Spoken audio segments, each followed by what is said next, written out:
just to hang around his brother Bobby, who was winning championships at Riverside Park. He learned the game. He became efficient at every aspect, building, setting up, and especially driving. Mike Stefanik could do it all, and that's why he will be missed and never be replaced. You don't replace legends like Mike Stefanik.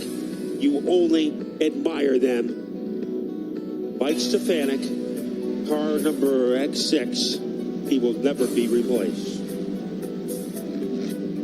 Ladies and gentlemen, we are trying to communicate with Race Central, and we are going to ask you to raise from your seat at the appropriate time. Get up, raise, make some noise, stomp those feet, look to the skies and the heaven above, as all the great drivers like Teddy Christopher, Mighty Mike Stefanik, Bob Potter, the legendary Maynard Troyer, who pioneered the open-wheel style of modified racing, and the list goes on and on.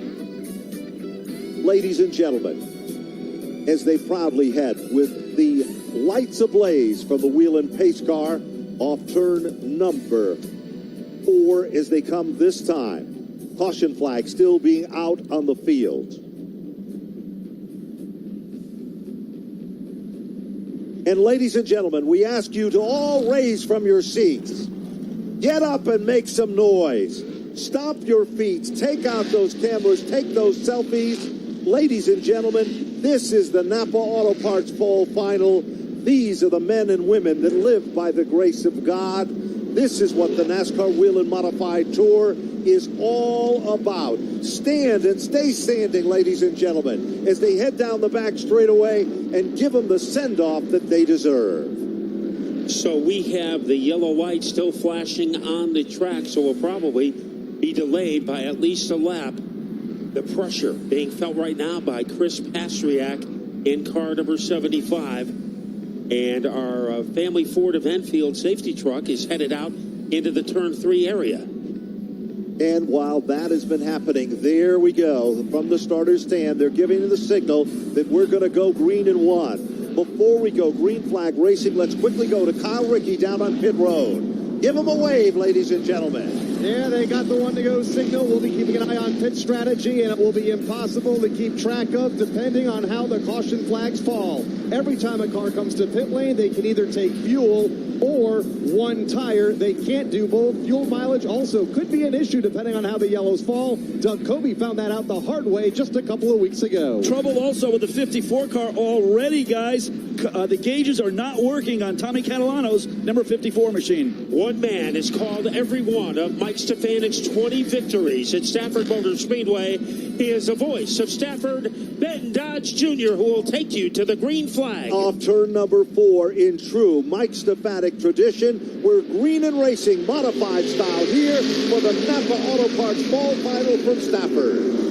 And off to a great start is Chris Pastriak, being challenged early on by Doug Coby, and Doug Coby settling in behind the number 75 car. Bonsignor moves into the third spot, car number 51. Remember, Bonsignor has not visited Victory Lane here at Stafford in a tour-type modified. Matt Swanson jumps out of the line. 4 cars run single file. But then they're stacked up 2 by 2, and Goodale looks to be the first to make the move on the outside lane. And Bobby Santos dropping back. That is not unusual.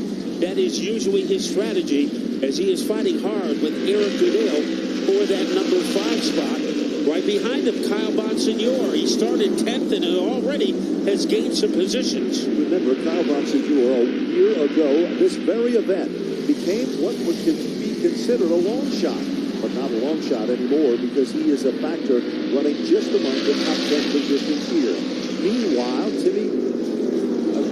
it is the number X6 machine of Timmy Salamito, which is in a 3-car bid, running currently at the bottom of the field. Down as they rumble back off turn number 4 and work their magic back to the line. And it is Pastriak, who is leading by a whisker over Doug Coby. A lot of action in the middle of the pack, as it is Salamito who is being pressured, trying to maintain his position.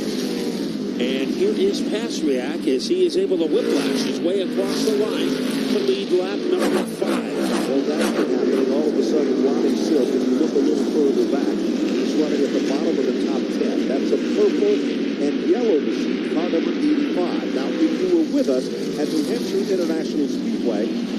remember that Ronnie Silk had a brand new Fury race car, and he wasn't considered a factor running up front of the competition. Here comes Kobe underneath the 75 of Patriot.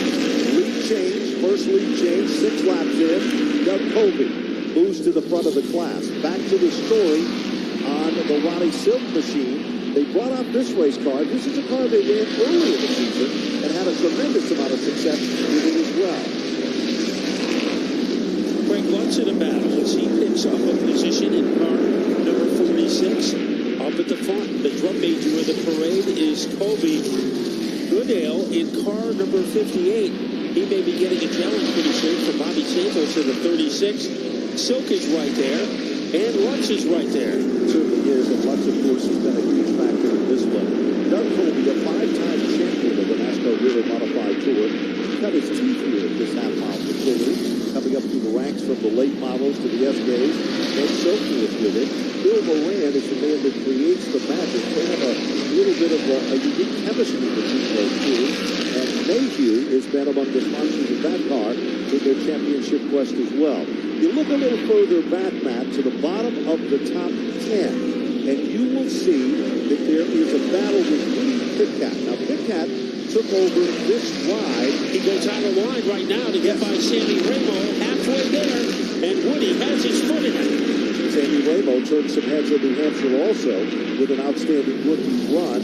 And here comes the American sleeve-bearing car of Woody Pitcat. Side-by-side racing as he picks up the spot, sets his sights next on Timmy Salamito. A little further back from that, we see Bobby Summers, the number 64 car, starting to thread the needle. Now we've got almost a 3-car bid.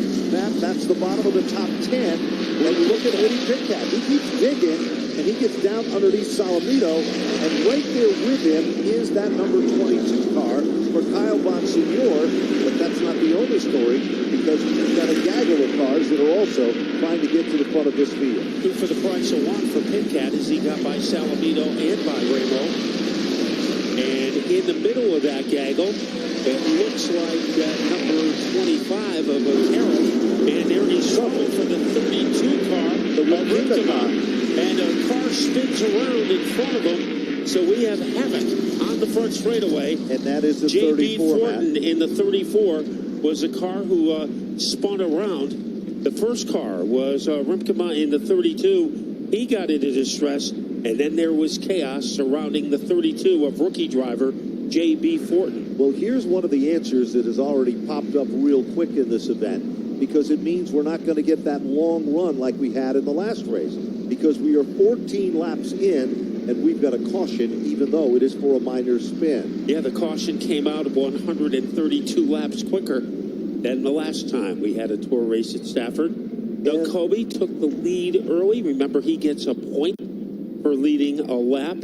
He will get another point if he can lead the most laps, and those bonus points pay off at the end of the year.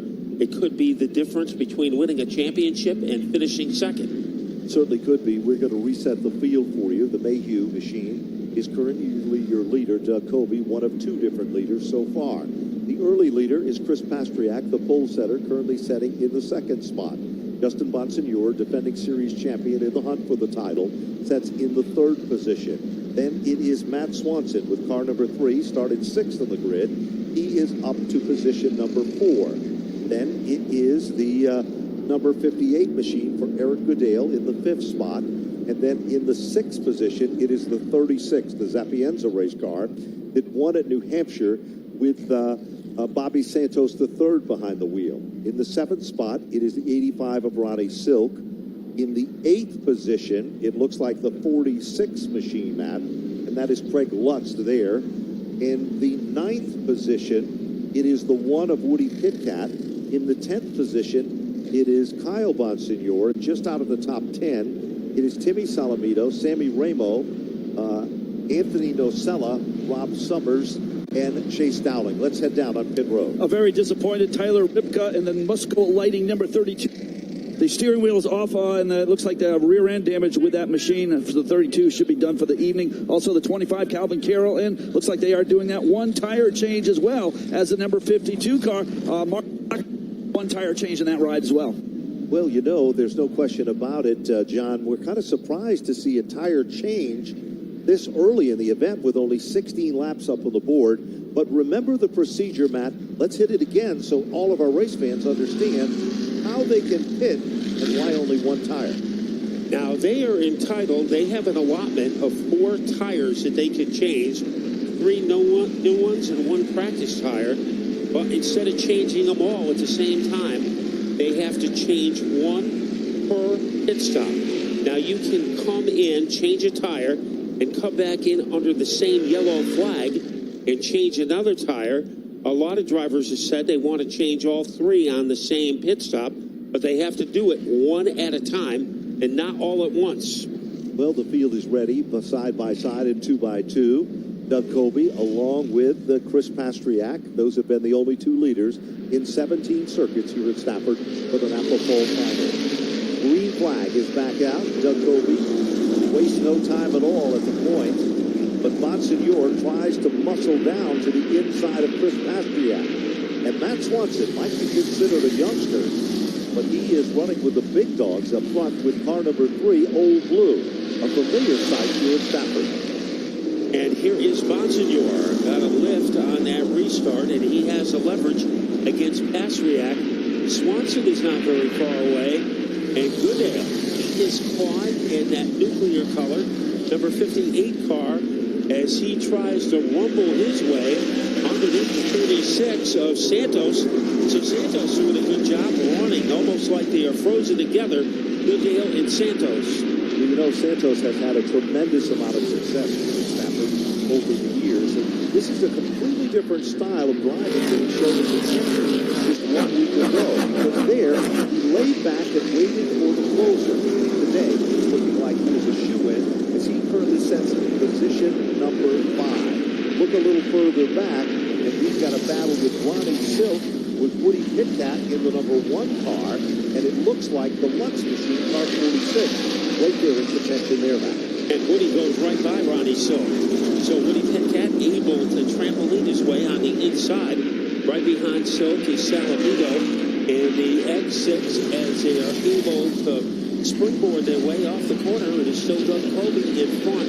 He has led a lot of laps this year at Stafford in all 3 of our tour races. It certainly has, Matt. And of course, if you look a little further back in the field, things are starting to get settled in. But we are on 23 laps of 150 in this Napa event. And meanwhile, Doug Colby continues to kind of set the march that he set the last time we were here at Stafford. Because Colby got out into the lead, and he literally blistered the competition, pulled away from everyone.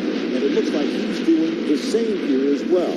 Remember, Woody Pitcat started 13, and he's already up to the 8th position. Now, that means he's a mover and shaker here as well with car number 1. And he has done, and now going into the paddock area is Melissa Fifield in the 01 car. So some headaches on that machine. We have a battle for second. Bonsignor, he has been persistent. He has been pestering the back bumper of the Pastriak car. But Pastriak has been able to hold him off lap after lap. Swanson moving in car number 3. You know, when you watch Bonsignor, he gets a great forward bite right in the center of the turn, and he can close in just a bit.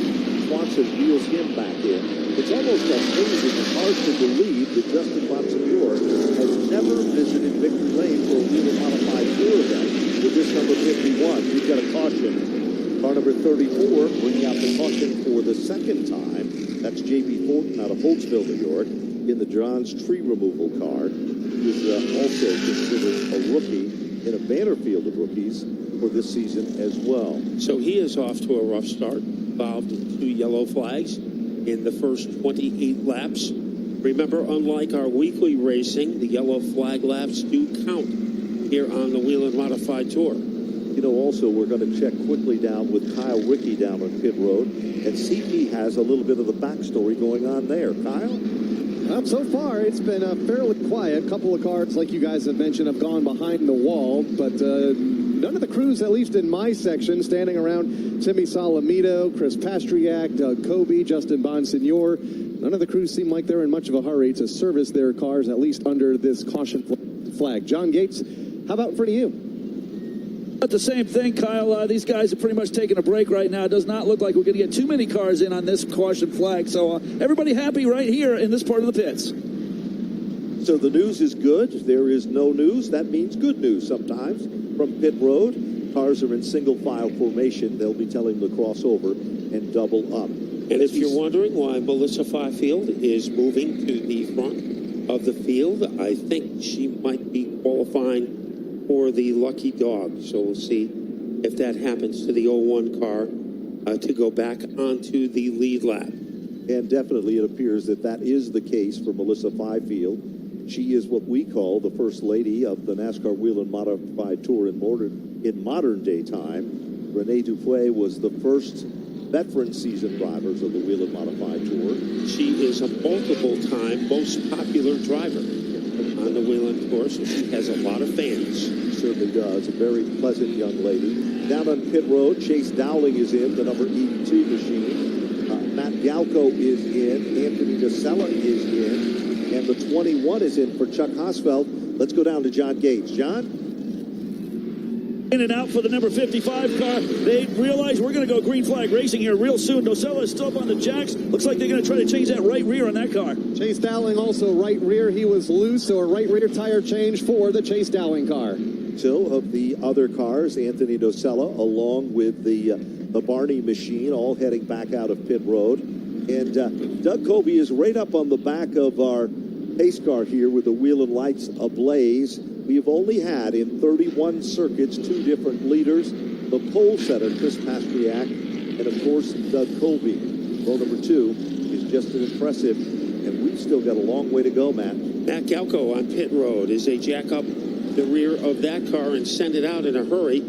So Galco should be able to stay on the lead lap. And that lime color, number 55, making its way back out onto the speedway. One of the Catalano followed by cars. Timmy Catalano, and then Mark Buckeye and Gary McDonald. Gary McDonald, one of the seasoned veterans. He's competed in a lot of these events. One of the nice little guys in the sport of modified tour racing. Lights are off on the pace car. Dives to the center of the infield. Get ready. Hold on to the edge of your seats because the ground's about to shake as we're back to green flag racing here at Stafford. And Kobe getting the advantage as they whirlwind their way into the second quarter. Now it is Pastriak trying to hold off the number 51 of Bonsignor. Bonsignor has done a lot of things. He's been unable to get into second until now. Bonsignor in the number 2 position. He takes a completely different strategy and a completely different line. The Phoenix machine now moves into the runner-up spot. The tail to wag the dog there, but it looks like it was going to be Matt Swanson. But all of a sudden, that move, well, it wasn't the right move. He'll drop back to the 4th spot. Chris Pastriak gives a tap to the back bumper. Let's Bonsignor know he's there. Then a little further back, Woody Pitcock continues to march using the bottom lane to the front of this field. He's down to Timmy Salamito in a side-by-side bid that currently is the bid for the 9th and 10th position. And here is Pitcock. He has power in the middle of the turn, and he is able to blast underneath Salamito for the time being. And now he's trying to clear that number 6X, but making things difficult. Craig Russ, he was on the inside of Salamito. He retreats. There has been no retreat for Doug Colby as he continues to be the ringleader of the circus. You know, if you put a stopwatch on the leader and then put a stopwatch on Bonsignor, you'll discover something that's always interesting. The second car on the clock is faster than the first place car. It doesn't seem like that could be possible, but that is reality because the speeds through the turns are sometimes different than the speeds down the straightaway. A good battle in the fight for 10th. Here is Ronnie Silk as he dive bombs his way underneath Salamito like soda out of a shaken car, and Silk is able to complete the move. Ronnie Silk has been very patient so far, but he knows that there is a lot riding on his finish here today. Silk has run this racetrack for a lot of years and had a tremendous amount of success here at Stafford. Meanwhile, a little further back behind them, we see a bunch of cars that have started to thread the needle. Patrick Emmerling, we haven't talked much about him now. He's at the bottom of the top 20. Chase Dowling, remember he spinning earlier, he's come back to life just a bit. Anthony DeSella, the same could be said there. And Chase Dowling tried to get underneath, and he was unable to do it. Now he goes around Everlane in the 07. Let's see if he can make it stick. And the 82 for Chase Dowling, and he is doing a good job waltzing around that number 07 of Everlane. 2 for the price of 1 for Dowling. You know, Chase Dowling, when he gets into that zone, he becomes a real man. There's no question about that. But he got by Cipriano right after he got by trouble. Everlane. Car darts on the line down in turn 1 and hits at a ton. It is the 06 of Sammy Ramo, the highest qualifying rookie. Went down into turn number 1 into the safer barrier and slammed the wall hard. What a heartbreaking situation for this young man. Ramo started the event in the 14th starting position, was the highest qualifying rookie. And from our vantage point, all we could see, Matt, that the car just darted out of line and literally went straight into turn number 1. So again, the story is 2 different leaders. First 6 laps held by Chris Pastriak. Lap number 7, it was Doug Coby to take over the lead. There have been 3 cautions so far in this event. Most of them for minor spins and no real altercations. And now we're getting to lap number 42, and I think we're going to see some pit action pretty soon here, Matt. Yeah, here comes Sammy Ramo. He has taken off his helmet and has removed some of the safety equipment, and he is talking to the NASCAR officials. So Sammy Ramo moving around in the cockpit, and he will climb out of the car. Sammy Ramo is out of his race car. And Sammy Ramos has a couple of frustrating weeks. Last week, he was turning a lot of heads in literally a brilliant run here at New Hampshire International, then came here. We're taking a look at a different angle of this now. You can check this out on any of our monitors here. And it does appear that Ramos literally got forced up the racetrack, and when he got out there in the loose stuff, he just got wedged into the outside retaining wall. We're going to back it up here and look at it again. We have several different angles and different monitors to see what's happening here. And you see that car dart, Matt, from the inside to the outside. And the Ramos car just hit before the safer barrier down there. We'll see if we can get it rewound again, and we'll take another look at it. And what we do know is that number 06 is being taken off on a wrecker. So Sammy Ramo, after a great run in New Hampshire, was incomplete. He is being taken off. He's already out of his car. Tommy Catalano has been on pit road a lot in the early going. He is headed back out. So a lot of quick pit stops in and out of pit road. Doug Coby is your leader. Eric Goodale is second. Justin Bunsen, is third. Chris Pastriak is fourth. Matt Swanson's shown in fifth. Bobby Santos is sixth. Lutz is in the 7th spot. Woody Pitkat is 8th. Ronnie Silk is 9th. Timmy Salamito is 10th. Kyle Bonsignor is 11th. Robbie Summers is in the 12th spot. Joey Mucciacciaro is in the 13th position. Chase Dowling is 14th position. Patrick Emmerling sets in 15th. So that is the way they run at the 45 lap mark. Still not 1/3 of the way as we go on pit road. Our pit reporters are John Gates and Kyle Rickey Jr.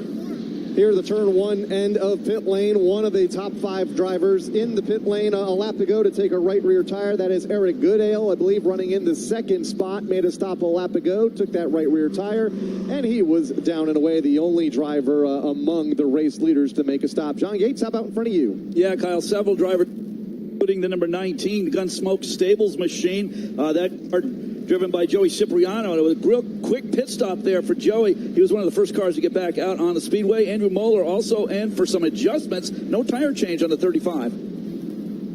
So the pit strategy hasn't really come into play yet. 46 laps up on the board. We've seen now Cipriano back down on pit road. The Fortin machine is there as well. And the field still remains under single file. So, Matt, that means We're going to go at least one more lap before they double the field back up. They're still working at the scene of the altercation down in turn 1. Most of the drivers we talked to said they would like to change their tires in the late stages of the race, and many of them, they want to change 3 tires in one stop. Of course, they'll have to make 3 visits in order to do it, but the basic strategy is to try to hold off until late in the race, changing your tires, and do it on the same stop. So there is Melissa Fifield with another free pass. So she is picking up a lap. And some of the side stories, Patrick Emmerling, remember he had a long ride from Buffalo just to get here. He is in mid-pack. And you see at the rear of the field, drivers who have had trouble so far. JB Fort, Joey Cipriano. They have had a few speed bumps so far. Wade Cole in the 33 and Melissa Fifield in the 01. Well, the field is now doubled back up, and we're going to get them fired up. 47 is showing on the scoreboard here at Stafford. Doug Colby on the inside of Justin Bonsignor, the 5-time champion to the bottom of the racetrack, the defending champion to the outside.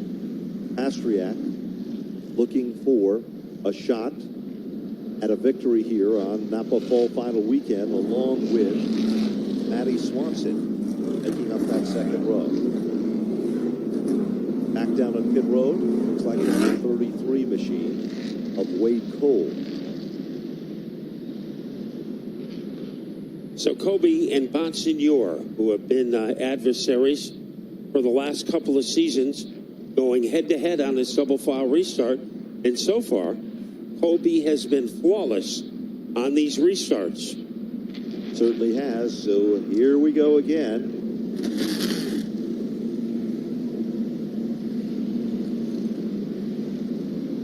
And here we are with the restart.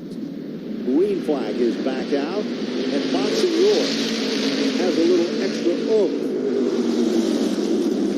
But Doug Colby continues to dig hard, but Justin Bonsignor takes over the lead. Leader number 3, car number 51.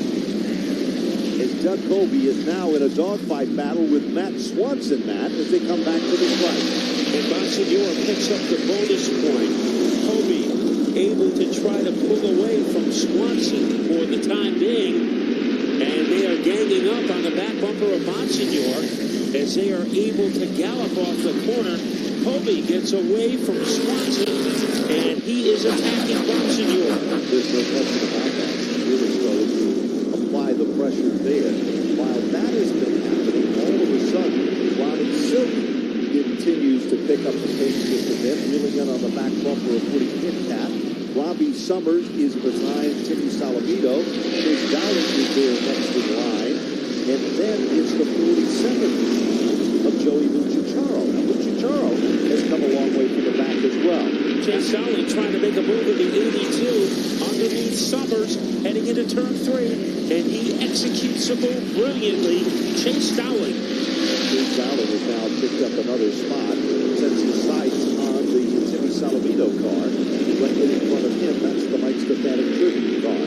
Chase Dowling is among the movers and shakers now all of a sudden. I think he got an extra burst of energy drink when he came down the pit road. Remember, he put on a new white blue tire, so maybe that car had a stagger situation. Well, right now he is trying to stagger the rhythm of Salamito. He went way up high to get momentum.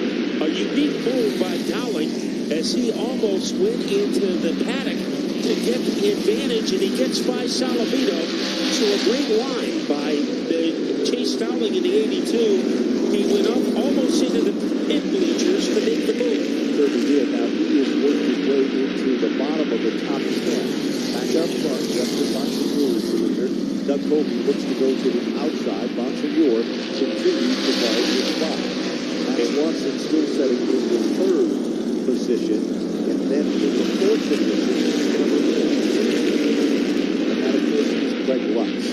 Colby trailing by only a teardrop to Bonsignor. Colby up high, see if he can make anything happen. Then they jackhammer their way down the straightaway, and Bonsignor is able to hold them off, but it's not easy because Colby continues to to nag him on the outside. There's no question about it. Kobe is giving it his all. Up the hill he goes to the outside lane. Monsignor tries to guard the spot. Pick him off turn number 4, and Monsignor leads lap number 58 into the record book to the 150. Doug Colby is your team champion. So is it Monsignor. And this is a title bout. There's no question about all of that. And now, a little breathing room for Bonsignor, and here comes Colby again. As he moves in, he is all over Bonsignor like a milk mustache, but it's Bonsignor who still has the upper hand. A little deeper in the field, we look at Chase Dowling. That car has some velocity, as right now it's trying to make a move against Silk, trying to squeeze his way underneath the 85 car, and he is not giving up.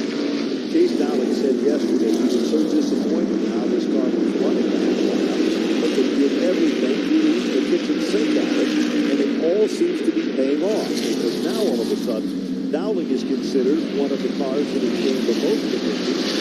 He went down on pit road, went to the back, and changed the right rear tire. He is currently in 8th place. 7th position currently held down by Woody Pitcat. That becomes the next target there. That is the 36th in the 6th position.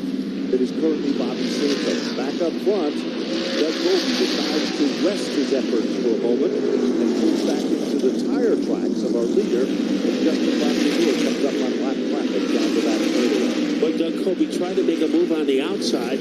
Now it looks like he will launch on the inside against Bonsignor. Let's see what happens down the front straightaway. Bonsignor able to protect his turf. He certainly does, and he is doing just that. Working in his favor, but he's still got a long way to go now. We're not even at the halfway point. So things are starting to settle in, but the real story will be put in the second half of this event. Well, we have a three-way spirited battle here between Salamito, Summers, and Goodale. And momentarily, Summers got underneath Salamito. Salamito able to hold him back. Here comes Summers again with some momentum. Can he get the spot from Salamito? It looks like he can by about a teardrop. It is Robbie Summers picking up the spot. There's a positive drop off the pace of his down the road. Eric Goodale also is showing a little bit of extra pull to continue to thread the needle and work his way back to the front of the field.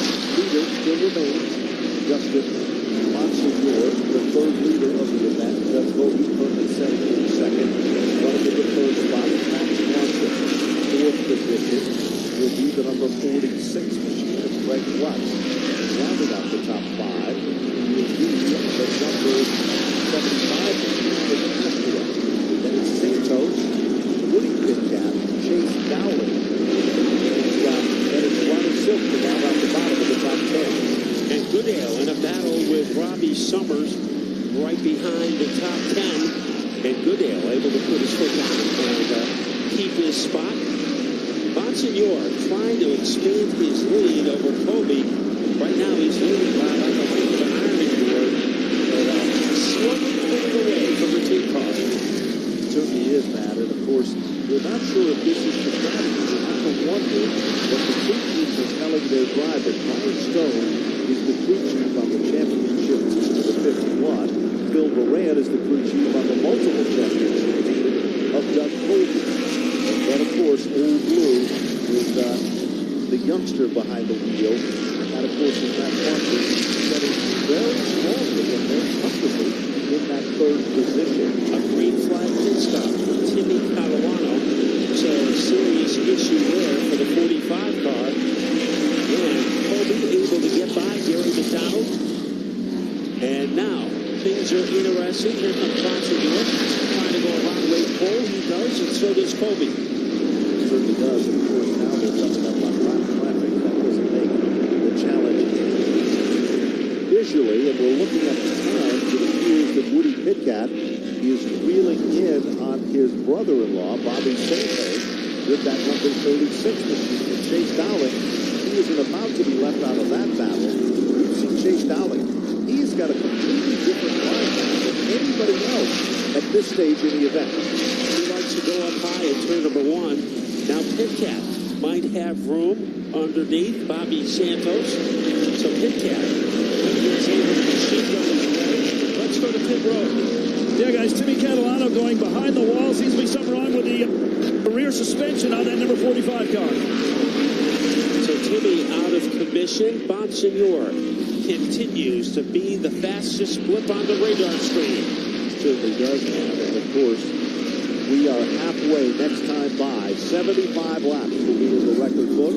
The leader of the halfway event will be car number 51 coming up on some pretty heavy traffic pretty soon as they come off turn number 4. At the halfway, it is Bonsignor over Colby, over Matt Swanson, over Lutz, over Pastriak to round out the top 5 position. Then Chuck Cosfield on the move as he is getting underneath Salamito. Osfeld, remember, he had no practice in that race car whatsoever, Matt, as he was competing in the ROC event in upstate New York. Meanwhile, keep your eyes back to the bottom of the top 5, where the Pastriak number 75 is not as strong as it once was, and there, right there with him, is the 36 of Santos, the one machine of Woody Pitcat, and the number 82 car of Chase Dowling. Leading by a knitting needle is Justin Bonsignor as he scampers off the 4th corner. Quite a gap between Colby and the 3 of Swanson. Now look at Woody Pitcat in that number 1 car. He starts to tighten things up in the battle between he and Bobby Santos. Certainly does, and while that has been happening, all of a sudden, we see that Santos is starting to close up the gap ever so slightly on the Pastriak number 75 car, once the early leader of the event. The separation between those cars, the 75, the one machine, and that battle right there is about the same margin, Matt. It doesn't seem to change much at all, with Santos the meat in the sandwich there, and Dowling becoming another factor as well.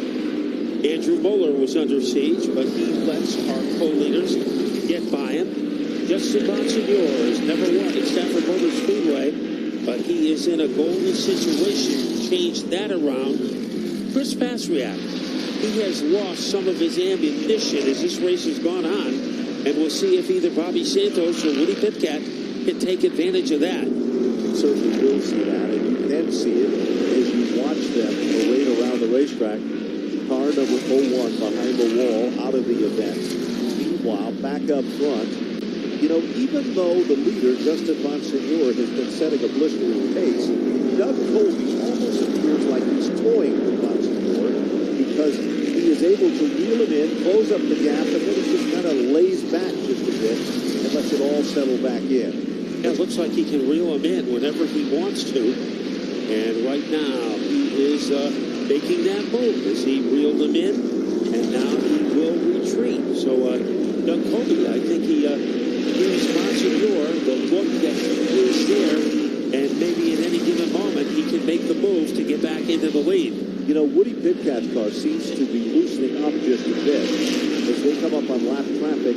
His next target is still Bobby Santos, the third right in front of him, Matt, and Pastriak's car seems to be slowing just a bit. Now, all of a sudden, just as we say that, Woody Pitcat seems to be closing in on Santos, and Dowling becomes the tail that wags the dog. They cross the line, and it is definitely Woody Pitcat shrinking the advantage by Bobby Santos. So let's see what happens in turn number 3 as they get rid of all the lap traffic, and it is still Santos leading by a toenail over Woody Pitcat. Continues to do a great job. He took a peek at the inside, now looks to the outside. You can run with Santos here at Stafford.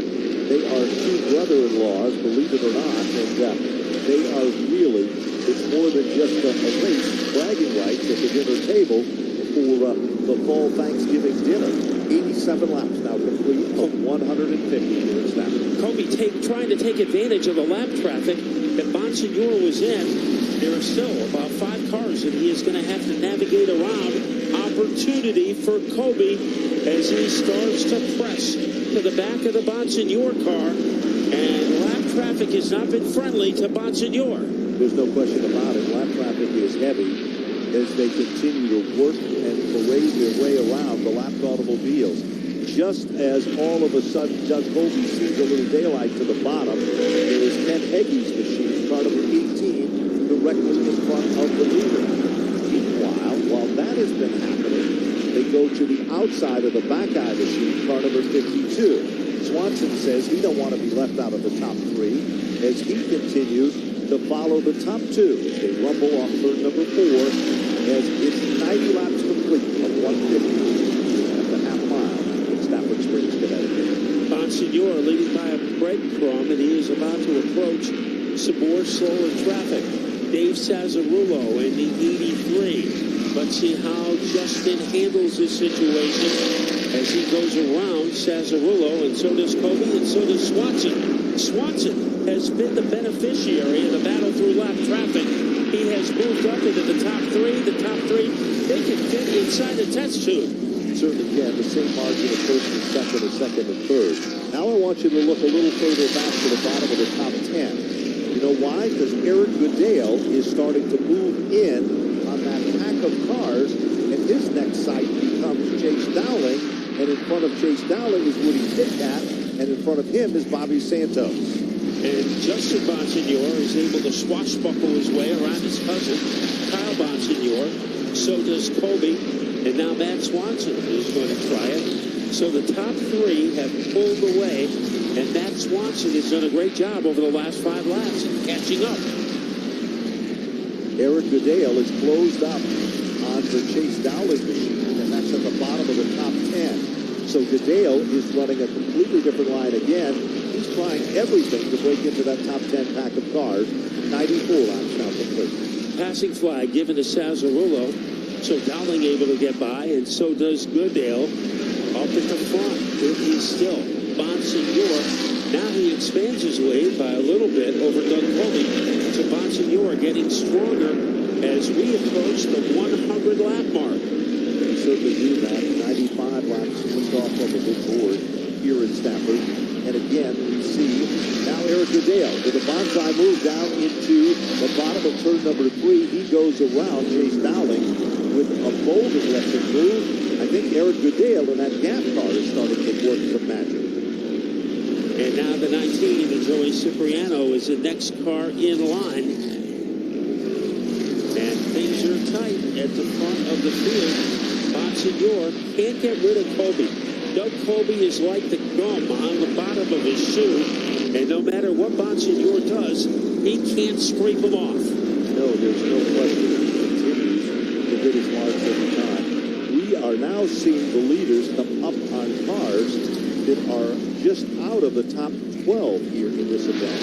One of the Catalano cars, Timmy Salamito's car, the Mike Stefanik tribute car, has suddenly become completely evil in this event. We are on lap number 99 when they come back to the line map. We lead the final 50. What do you think is going to happen there? I don't know. We have gone more than 60 laps without a yellow flag.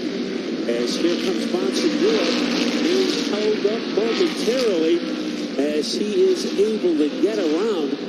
So that was tight for him to try to get by Salamito. And Bonsignor had a very difficult battle to get by the X6. Certainly did, Matt, and of course, that continued the battle that everyone was looking at as they head down the back straightaway. Doug Colby, his father is Brian Sullivan, and of course, he's keeping track of the time not only on that car, but the leader as well. And it appears that Doug Colby has decided that he wants to play, and he wants to play hard again, but just as that happens, Salamito just shakes him off like a dog who has fleas. So Bonsignor cruises ahead of the number 2 of Colby. Swanson is right there. Then we have some daylight between Swanson and Craig Lutz, who is running in the number 4 spot. And Lutz trying to battle his way through slower traffic. Caution flag is next. 4th caution.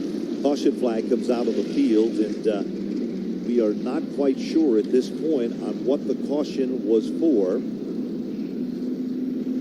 but we have a caution on lap number 103, and I think this could be the game changer, Matt, because pit road, you look directly across entering turn number 3. You see that red flag with a yellow X. That means that pit road is not open. Well, let's head to pit road as we have our fourth caution flag period of the race. Yeah, the caution came out, and everybody has got up and into gear here on the pit lane. The crew members holding tires, jacks, and pit signs, so we expect most of the leaders on the pit lane when pit road is open here in another lap or so. Now remember, if they come in and change one tire, you might well see them come around again and come back into the pits and change another tire. So this yellow flag could be a multiple tire stop for our front runner. So we will have to keep an eye on exactly what the leaders decide to do. It appears that the reason for the caution might have been debris on the racetrack, because you can see up in turn number 3. There is the green flag opening pit road. Let's see what we're going to see as they head down towards pit road. And Justin Bonsignor, Doug Colby, Matt Swanson heading in. Guys, take it on pit road as they head towards you. All the leaders on the pit lane slowly but surely making their way down into the turn 1 section of the pit lane. Doug Colby will be one to arrive in his pit box. Also, Justin Bonsignor is in. And here's Colby going to work on the right side of that car. Eric Goodale in for a second time. Ronnie Silk is in as well. For Goodale, it's a right front tire for Colby, right rear tire for Ron Silk, and a right rear tire for Justin Bonsignor. John Gates. Matt Galco had a 55 car off and underway. He had a right rear change on that. They had problems with the jack getting that machine up. Anthony Nocella, he's still on the jack. They had problems getting the tire on the number 92. And the Barney number 14's off and underway. He, too, take on one tire. First out, Ben, Justin Bonsignor. Yes, sir. Justin Bonsignor. Chris Pastriak was the second car out. Doug Colby, the third car. They're coming back down on pit road. Let's send it back down to our pit road reporters. Boy, a lot of traffic, Ben. Yeah, this is something we expected. A lot of right side tire change, whether it be the right front or the right rear. I expect much of the same here for the second stop for these teams. Justin Bonsignor hitting his marks. Doug Colby, actually they go into the left side. A left rear tire for Justin, right rear tire Doug Colby, and a right front tire for Ron Silk on this second round of stops. Chris Pastriak also making a stop on the pit lane. Matt Galco, one of the quickest cars out once again. Matt should be restarting this race in pretty good shape. Also in, once again, Anthony Nocella. They're going with the right front on that car. 26 car just goes by me with his second tire change. Also the 47 machine, he's still up on jacks. A look at the scoreboard tells the unofficial story. Chris Pastriak made it out of the pit area the quickest, and he will take over the number 1 spot. The 51 of Bonsignor is in second. The 2 car of Colby is in the 3rd spot, and then the number 07. But guess what? There's more action down on pit road. For the 3rd time, Justin Bonsignor is in, and for the 3rd time, Doug Colby is in. Colby getting a left rear time.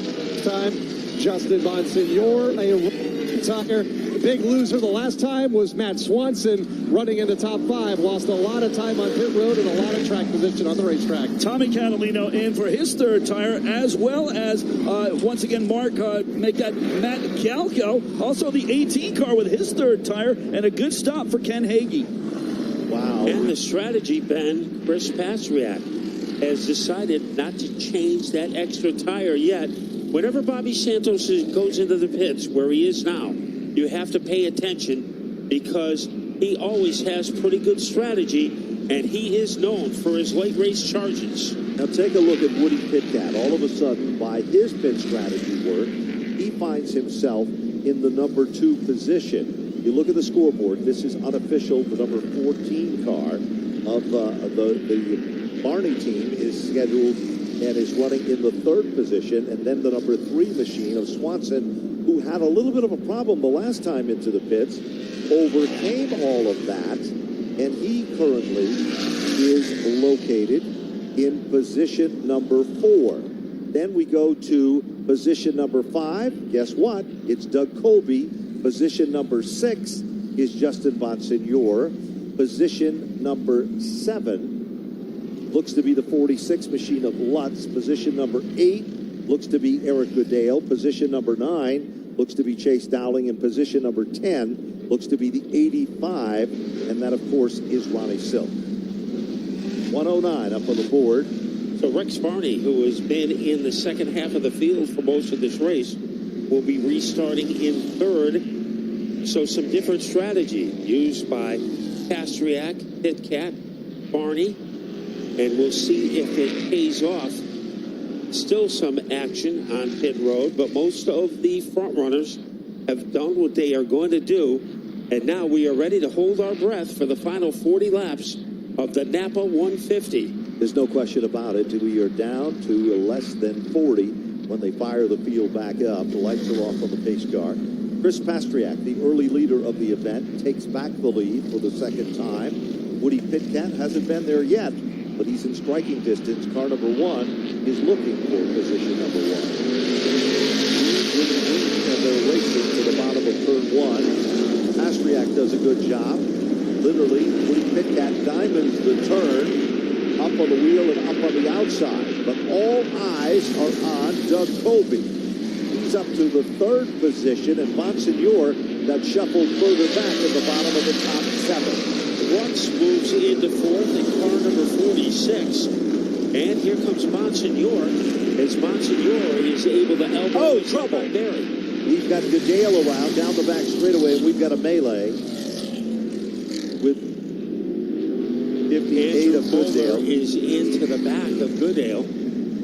Anthony Nocella in the 92. He is perched on the grass. The 19 is involved, and the number 18 of Heggie is involved. And it all started when we saw Goodale's car literally in a 45-degree angle. We saw the side of the car that we're not supposed to see on the backstretch. Underneath the Budweiser billboard, Anthony Nocella, who was having a pretty consistent run, his car was involved in that mix-up. So there's 3 cars still left and stranded, and it appears that we are under a red flag situation here in this event. So kind of interesting what was starting to shape up, Matt, before we went to this red flag situation, because on the last restart, we saw up front Chris Pastriak and Woody Pitcat. Pastriak did a great job on the start. Woody Pitcat tried to diamond turn number 1. And what we mean by that, he literally went high to the outside, then tried to swing it back down. And he was unable to do it, had to settle back in for the 2nd position. We are looking at replays of what had just occurred. And Eric Goodale, it looked like he was on the outside. Then he might have been tapped from behind. It's really hard to see what happened to the 58. The back end of the race car seemed to break around, and what it did, he got crossed up. And that just literally blocked the entire racetrack, and that sent off that chain reaction event. Hopefully they can rewind it, and we can take another look at it here and recap the situation. And that is a heartbreaker for the GAF machine for Eric Goodale, because he was just starting to come back up through the field and back to life. And he has learned how to run at Stafford. We're going to see it again. And I think the bottom right might give us our best look. As we saw that Bob and Weave, the 58 of Goodale, he went up the track. There was a car there that he exploded against. And then the track was blocked. Some people had to go into the dandelions. And they're rewinding that. The bottom, if you're by a monitor, the bottom right corner, I think, is going to give us our best look. And we will see the 58 get loose right now. There he goes. He tries to correct. When he corrects, the car comes back across the racetrack. The lane is blocked. One of the Catalano cars go down low to avoid it. Anthony Nocella, car number 93, has no place to go. And it just become a chain reaction situation happening there, Matt. And we couldn't really make out the car that Goodale squeezed up against the wall, that car was able to move again. But Goodale won't. As we saw, the back end threatened to come around on you. And as we said many times, when you correct on a modified, there is a good chance you are headed to the wall. And that's what happened to the 58.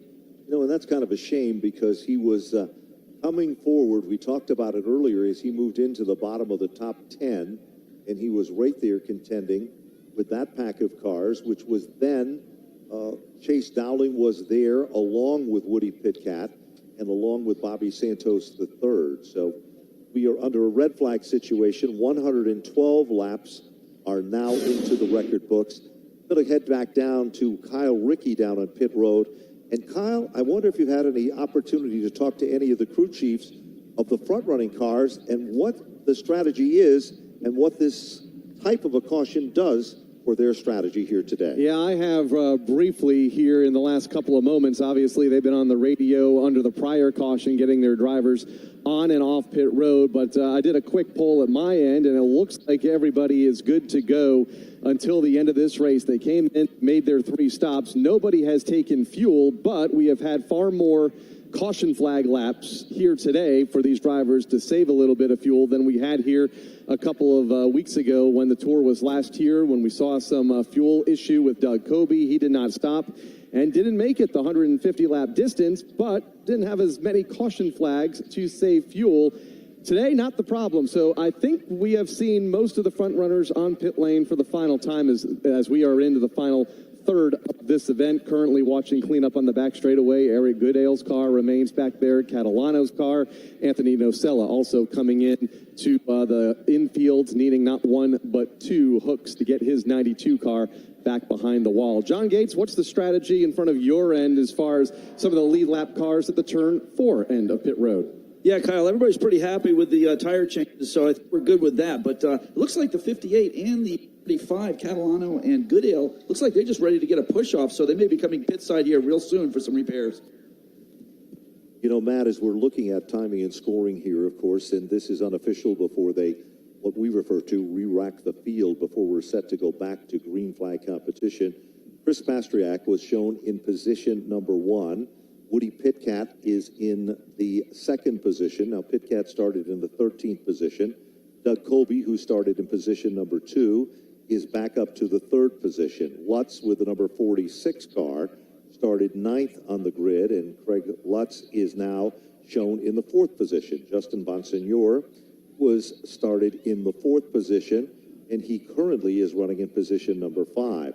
Then it's Blake Barney with that number 14 car, who started back in the 15th position. He got off to a slow start, but has been improving. Matt Swanson, who's been up front all day long, started 6th. Matt Swanson sets in the 7th spot. Chase Dowling with the number 82 car started 17th. He is up to the 8th position. Chuck Hosfeld, driving the 21 car, started in the back in the 28th position. And Hosfeld is in the 9th spot. And Robbie Summers is in the 10th position with car number 64 after starting in the 11th spot. So that's currently how the top 10 unofficially stands here under this red flag situation here at Stafford. All drivers are okay as work still continues behind pit road, and our pit road reporters, the strategy of the tire change and the one tire situation seems to work exceptionally well, as Matt and I have watched what's happened, and you see pretty much that a lot of the front-running teams chose a very similar strategy. Now, where Kyle Rickey is down there, Kyle, were you surprised at all when they first took on right sides, then went to left sides? Or was there any difference in those front cars in what tire they made the change coming back in? No, it depends on how the car was handling, Ben. Obviously, loose, we saw the cars that were running loose took the right side tires first.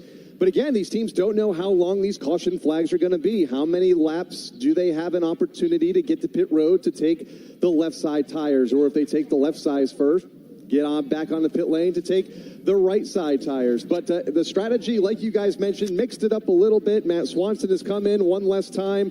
Blake Barney has come in one less time. I believe Also, Chris Pastriak has come in one last time along with Woody Pitcat. So they've been on pit road, from my count, twice, which has put them toward the front of the field here for these last 30 or so circuits. You know, it is hard to believe, Matt, that the Eric Goodale car that looked to hit so hard is being pushed down and did not require the services of the wrecker.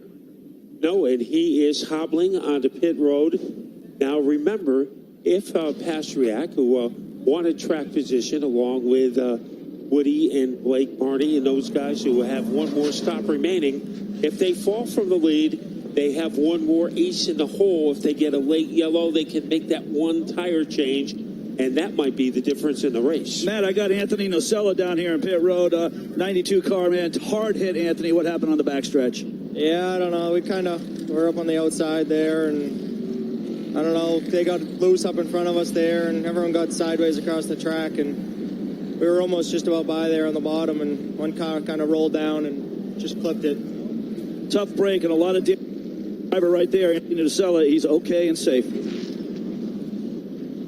And now, making his way back on pit road is Eric Goodale. Wolverines do not quit, and they are really hard to kill, and nobody can get rid of Eric Goodale today as he heads back. You know, Matt, we're looking at turn number 2 now when the safety services truck is headed to that location. We're not sure what's going on over there. And we've got more information back down on pit road. Yeah, another right rear tire change for Eric Goodale. And, you know, for being turned in the face of the fields, and that tire was flat, the right rear, so they had to change that car. Very minimal damage to that 58 car. Eric Goodale is down and away. He might have got away with one there as he was toward the front of the field when that car snapped around on him off of turn number 2. We've just been told that the recipient of the free pass is going to be the number 54, one of the Catalano cars, and that'll put that individual back on the lead lap as well. 1:14 and counting here at the Stafford Motor Speedway. This is the Napa Auto Parts Fall Final for the NASCAR Whelen Modified Tour. So Chris Pastriak in car number 75 will lead him around. In 7th place is Bonsignor. The 82 of Dowling in 8th. He has had an up and down afternoon. As we go back on pit road to check in with either John or Kyle. Yeah, Matt Butler, you mentioned a moment ago that Chris Pastriak is the race leader, but it looks like they are going to come in for their 3rd stop of this race. Car number 75. I can't see turn 3, but it looks like he's about to peel off the pit lane, and he steps out of line and hits his marks on pit road. It's going to be a left rear tire for Chris Pastriak, the 3rd, and what we assume will be the final stop of this event for car number 75, giving up the lead. Timmy Salamito also in on pit road, going around to the right front of the 6 car. Also and down on pit road. Quickly out. Yep, and Woody Pitcat has been on pit road, and he continues to follow Pastriak back out of the racetrack, so he didn't lose much in that visit down there as well. The brand new leader emerges on the scoreboard is car number 2 for Doug Colby in the Phil Moran prepared Mayhew tool machine, with the number 46 car currently shown in 2nd on the scoreboard for Craig Lutz. This is unofficial, of course. And then it is the number 3 machine, of course, of Matty Swanson, setting in the 3rd position with the 51 car. In the 4th position, and then it's Chase Dowling in position number 5. And we haven't talked about Chuck Hosfeld at all. He's up to the 6th position. Early in this event, we almost counted him out, Matt. I think he needed some 5-hour energy after that long trip from Buffalo, but he is wired. In car number 21, let's go on to pit road. Broken spindle on the 45 of Timmy Catalano. He's out for the day. Heartbreaker for them, but right now the lights are off, and it's time to pick up the volume one more time as they are ready to get the green coming off turn number 4. Doug Colby's strategy might have paid off. Phil Moran has been calling the shots there, and the green is out. Greg Lutz gets a jump on Colby. Sure does. But what will happen off turn number 2 will become the crowning jewel of this one, and Lutz just motors away, and Bonsignor motors to the outside and almost has the number 2 position. At the stripe, it is Bonsignor back up to second. One of the best restarts in the career of Craig Lutz.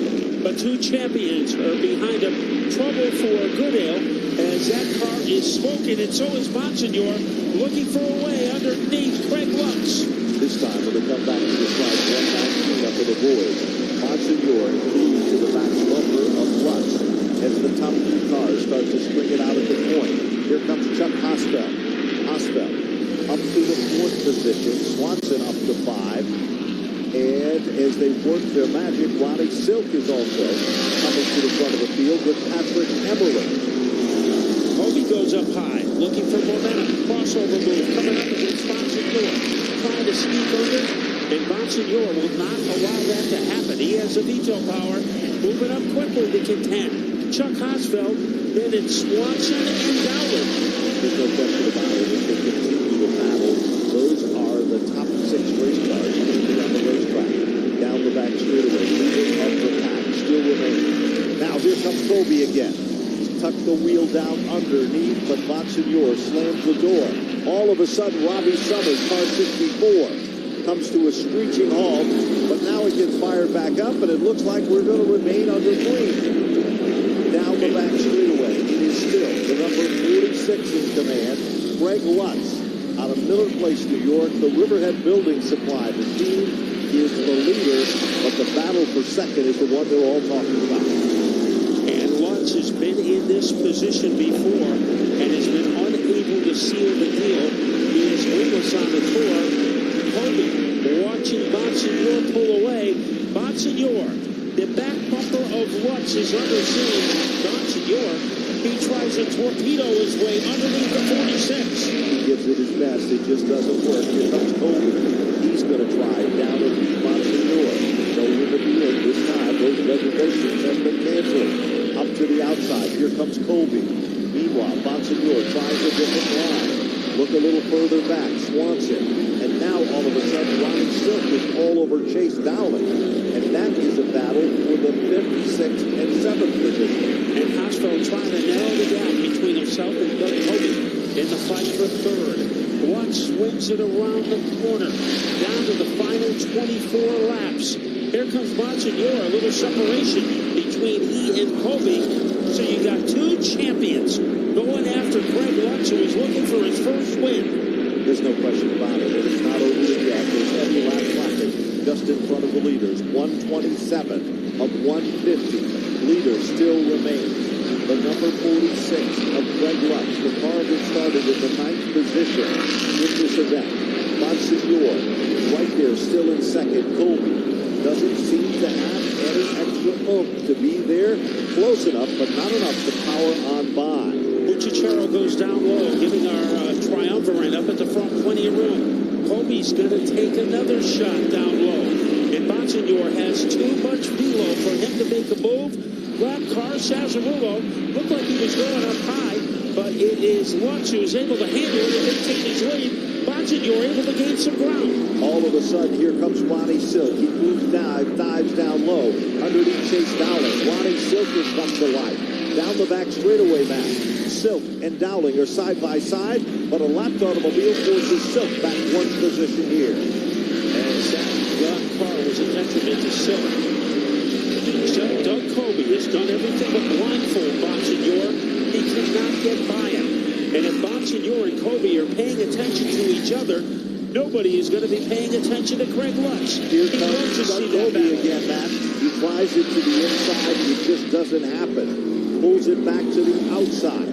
Kobe's giving it his all. Lutz is still in command. Here comes Kobe. He's got a nice run off the turn. But will it be for the good? No, it is not. And they're back and looking at lap traffic once again. Gary McDonald goes down low to open up the track for that number 47 to 46 of Lutz. Here comes Kobe again. Down low. And every time Kobe makes a move to get by Bonsignor and Bonsignor has to block him, that is to the advantage of Craig Lutz. There's no question about it. And Lutz continues to hit his marks each and every time by. All of a sudden, right there, here he comes again. Doug Kobe continues to reel in on Bonsignor. Bonsignore continues to shake him off. Meanwhile, Lutz bears the fruit of that as he continues to sneak away. Look a little further back. Swanson has got his hands full, and that, of course, is the battle for the 5th position. Right there He's with got him. plenty of momentum this time, but not enough to get by Bonsignore. Can't do it. Tries it, gives it his all. Lutz still in command. Off the turn. 134, now 135. Now, we see that Ronnie Silk has moved by Chase Dowling. And also, Matt, you called it. Here comes Bobby Santos and Woody Pitcock. Once again, Kobe gets about 1/3 of the way underneath Bonsignore before he has to retreat. And Lutz has expanded his lead over Bonsignore down to about the length of a bowling alley with 14 laps to go. There's no question about it. They continue to rumble down into turn 3. Kobe, right there on the back bumper. Bonsignore backs out of it just a bit. Back on the throttle. Kobe right there. 137 now of 150. Meanwhile, Lutz continues to expand his lead. And again, there's no question about it, Matt, that Doug Kobe has enough to catch Bonsignore, but not enough to make that move. But there's still 12 laps remaining. He just can't make that Tasmanian Devil move that will spin him underneath the 51 car. And Lutz expanded, fattening that lead. Craig Lutz, this could be the biggest moment of his racing career. Has never won a tour race. His dad said this weekend, if it's going to come, it would probably come at Stafford. This is where he drives the best. He has won a masterpiece, the restart of his life to get the lead, and now he is growing that lead against 2 of the best in the game. Certainly has 10 circuits remaining, the final 10. 5 miles left in the competition. Lutz still the dominant car throughout the event. The dogfight battle in this one is Bonsignore and Doug Kobe. That could be the setup for the final point race of the season as they rumble back to the line. Chuck Hostel in a zone of his own in the 4th position. Swanson up to 5, and Ronnie Silk has worked his way back up to the 6th spot. And it is Lutz still in the spotlight as he screeches his way into turn number 4. Hosfeld in 4th, and it's Swanson. Ron Silk is climbed to the 6th with Santos 7th. But Craig Lutz, he is continuing to bend that lead against Bonsignore and Kobe. 2 champions are letting Lutz get out of their sight. They certainly are, and there's nothing they can do about that now. Because one thing they can do, pray for a yellow, and the only yellow that Lutz wants to see is on the Napa side. He doesn't want to see it on the starting stand. there is less than 7 circuits remaining. And Doug Kobe is settling back into that 3rd spot. Is he planning his strategy to make a move that would make him a factor? But this time, when they work their way back to the line, Matt, there'll be 5 circuits to go. 5 laps remaining for Lutz in search of that very important and prestigious victory here at Stafford for the Napa Fall Final. Remember, Doug Kobe is looking at the big picture, the championship. He might be a little conservative here down the stretch, trying to protect his 3rd place turf, as he does not want to get into a melee. And Lutz continues to be the straight arrow in a field of crooked bows. Certainly does, Matt, and that is exactly what he's doing. If you put a stopwatch on the machine up front of Lutz, starting in the 9th position, you will see that his laps have not varied whatsoever since he took the lead. Countdown continues, as Bonsignore still settling in for 2nd, and Doug Kobe setting back in position number 3. Chuck Hosfeld might have been the underlying story of this event. Coming in late from upstate New York, no practice on the automobile. 2 to go for Craig Lutz, and he is 8 turns away from the biggest moment of his racing career. Slower car in front of him. Let's see how he handles it. He goes to the outside to get by Wade Cole as he is able to roll his way out of turn number 4. Craig Lutz, 1 lap away from victory. There's no question about it. Lutz goes down to turn number 1 for the final time. He hits his mark at the bottom of the racetrack. Bonsignor isn't even close in second, and Doug Colby is sitting there in third. Final time through turn number 3, off turn number 4. Greg Lutz has done it. He will win the Napa Auto Parts Fall Final here at Stafford. It will be Bonsignor in second and Colby third. But for the first time in his racing career, Craig Lutz has won on the Whelen Modified Tour, being congratulated by Justin Bonsignor and by Doug Colby. Great sportsmanship shown by those two guys. But the man from Budweiser Place, New York, Craig Lutz, started his career not in Long Island, but in Connecticut. And that strategy turned out to be good. You know, when Craig Lutz was a regular at Waterford, he was always his best in the 100 lappers. That made him a natural to be great on tour. It is coronation time for Craig Lutz. It certainly is. The unofficial finish sees Craig Lutz the winner. Justin Bonsignor is second. Doug Colby to finish in third. Chuck Hosfeld in Ray Dunn for 4. Matt Swanson, consistency this story for 5. Ronnie Silks for the 6th spot. Bobby Santos for 7. Woody Pitcat to finish in the 8th position. Chase Dowling was 9th. Patrick Emmerling would round out the top 10. And then in 11th was Chris Pastriak, finishing in the number 12 spot. Matt Galco, great run for him in the top 12. Timmy Salamito, 13th. Blake Barney, 14th. Tommy Catalano, 15th. Rod Summers, 16th. 17th, J.B. Fortin. Andrew Moeller, 18th. Mark Buckeye, 19th. And in 20th was Ken Hagee. So there's your top 20. Moving into 21st, Eric Goodale. Tough day for him. Joey Cipriano, 22nd. Gary McDonald, 23rd. Wade Cole, 24th. Dave Cesarello, 25th. Joey Mucciacciaro, 26th. Anthony Nocella in the 27th position. And then in the number 28 spot, that was Calvin Carroll. Kyle Bonsignor, 29th. Timmy Catalano, 30th. Melissa Fifield, 31st. In 32nd, Sammy Ramo. Tyler Ripkema in 32nd. And in 33rd, Kyle Elwood. And number 1, Craig Lutz, his dad, Eric, ready to go hunting big game in Canada.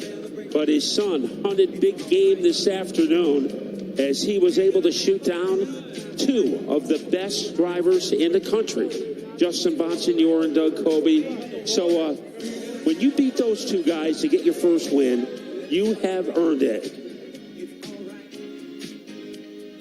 Okay, we are going to start our tour of Victory Lane with our second place finish. And let's go to our second place runner. Justin Bonsignor is with John Gates. Justin, the 51 car looked awful tough there. Certainly towards the mid of that race, but towards the end, it looks like you might have been losing a little bit. What was that? I missed the second part of your question. It looked like at the end there, you couldn't quite catch the leader. Yeah, I mean, we're edging back towards him. You know, Doug gave us a lot of pressure there. And, you know, you're trying to protect and not let him get in front of you. And, unfortunately, I just lost too much ground to Lutz there. But his car was really good on that 500. We were close. We just a little too tight on both sets today, and it took a while to come around. We were starting to edge back towards him there. I thought we were going to get to him, but, you know, it's tough in-lap traffic there. You know, one lap it helps him, one lap it helps me. It's just it's tough to really make big gains, but, you know, still a great day for us. Led a lot of laps. We're, you know, beat the 2, so we still got a shot when we get to Thompson. I just can't thank everybody in Phoenix Communications, Clearcom IT Solutions, Fury Race Cars, Robert Gates Engines, M3 Technology, Ryan Stone and the whole team, the Massas, just... we really wanted to win here. I haven't been up this upset about a second in a while, but I really want to win here at Stafford, and we made big gains this year, so we'll try again in the spring. The defending champ goes second here at the fall finale. Let's talk to our third place finisher and Doug Colby. Doug, man, the Deuce was running so good towards the beginning of that race, but in the end, not quite there for you. Yeah, just a little off. We kind of misread the track a little bit here, I think, with our adjustment on our tires, but we had a fast car all day, and can't complain too much about a third-place finish. I'm thrilled for the 46 team and Craig Lutz. You know, we camp with those guys and hang out with them, and they've been trying so hard for many years with Jeffrey Goodale driving and then switching over to Woody and eventually Craig. And it's great to see my friends in Victory Lane. Even better to not see the 51 in Victory Lane, so it's not a bad day for us. Yeah, not at all, and I'm sure the points be what they are, but I mean, a good run, third place. Congratulations. Who do you got to thank? Yeah, thanks. Got to thank Mayhew Tools and Reynolds Auto Wrecking, LFR,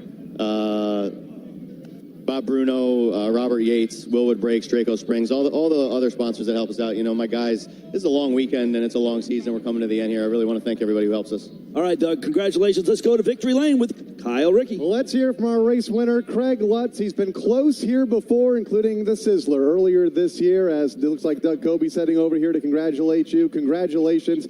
Great run, holding off two of the best to pick up the race win here today. Yeah, we've been pretty close to every time we've come here since I joined the 46 team here. And the full final last year in the Spring Sizzler, I was the runner-up, so I was doing everything in my power to make sure that didn't happen again. Talk about the pit strategy and the strategy that ultimately allowed you to get your first win here today, because you guys were on pit road quite a bit under that single caution, getting those tires. Yeah, the one tire stop makes it a big gamble for the crew chiefs making the calls, but my crew chief Doug Ojico made an awesome call. We had an awesome car, so we were able to work out. Who do you have to thank? Everybody. There's no one. I have the best car owner out here, Russell Goodell. He puts everything he has into this team, and it obviously shows. My dad, my parents, my stepmom, everyone who did this. Rob Fuller from LFR Race Cars, David Lewis from Robert Yates Racing, my spotter John Sanford for all the experience he has to keep me calm. Congratulations. Thank you. Craig Lutz picks up the race win, his first here in the NASCAR Wheel and Modified Tour. Been so close so many times here at the Stafford Motor Speedway, but gets the job done here this afternoon in the Napa Fall Final, guys. Well, what an incredible Napa Auto Parts Fall Final from the Stafford Motor Speedway. There's no question about it. We saw the crowning of the champions in all the divisions well represented. We had some new winners, we've had some old winners, and we've had some true champions. The quest for the NASCAR Wheel and Modified Tour now moves on to its final stop at the Thompson International Speedway for the crowning of the champion of the Wheel and Modified Tour. The big story will be the battle of the fittest. Will it be the five-time champion taking down his sixth title for Doug Colby, Justin Bonsignor, or several other competitors that have that dream and the aspiration there? We want to thank all of our good friends and associates from the good folks at Napa Auto Parts for all that you do, where Napa know-how is more than a phrase, and we salute them and say thank you to all of you, the race fans, as well. You know, we started this Napa Fall Final weekend with a heavy heart, remembering two of the all-time greats here at the Stafford Motor Speedway, the legendary Bob Potter and the legendary Mighty Mike Stefanik. If there was an underlining note that took place on this Fall Final weekend, it would be the fact that true champions have passed, but their inspiration and their ability to always give it their all was an inspiration to every competitor, all 173 that came out for the Napa Fall Final weekend. On behalf of our entire team here at the Stafford Motor Speedway, consisting of our broadcast team, consisting of, from the Motor Racing Network, Mr. Kyle Rickey, gentleman John Gates, who did such a spectacular job all season long, covering the action on pit road and in victory lane as well. Mr. Auto Racing, the voice of the Stafford Motor Speedway, and of course yours truly. We want to thank everybody, including the entire Arute family, for doing a great job of providing us with some of the best entertainment value anywhere in the country. Remember to check all forms of social media. Make sure you like us, because there's still a lot of underlining stories that are going to be up through social media, because this entire weekend was an absolute barn burner. We salute all of those champions that came to the test here for this fabulous weekend of competition. Hats off to a repeat winner in the SK Modified division for Ronnie Williams, a repeat winner in the Limited Late Model division for Lavoie. In addition to that, Zach Robinson securing a championship quest for the Street Stock division. Teddy Hodgson being the big dog in the SK Light division here at the Stafford Motor Speedway as well. So it's been a spectacular weekend of competition. I don't think there's any better way to close a season than with some of the best short track racing in America. That's what we refer to when we talk about Team Stafford. On behalf of the entire Arute family, consisting of Mark Arute, Lisa Arute, Paul Arute, and David Arute, this is Ben Dodge wishing all of you the best in your holiday ventures, and we hope that you have a safe and pleasant ride home, and God willing, we'll see you back in the spring on April 24th, 25th, and 26th for the Napa Spring Sizzler, the event that is billed as the greatest race in the history of spring. Good night now. Take care and have a safe and pleasant ride home.